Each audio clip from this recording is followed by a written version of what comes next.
This is a tutorial for creating a subdomain in the cPanel. Under the Domains section, you will find Domains as a link. We're going to create a new domain. We're going to name this workshop.makercommons.org based on my main domain, makercommons.org.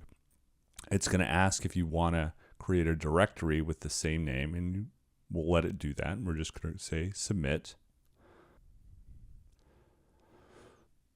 In order to enable forced HTTPS redirect, we need to submit an SSL certificate. So we're going to return to the Tools section, scroll down to Security, and select Let's Encrypt SSL. There, our new domain is available, subdomain is available, workshop.makercommons.org, and we're going to issue a new certificate. We're going to keep the defaults, click Issue.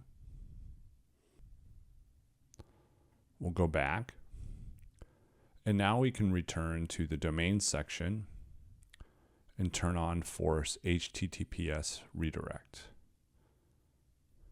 So now this can be flipped on. And now, workshop.makercommons.org is ready to be used.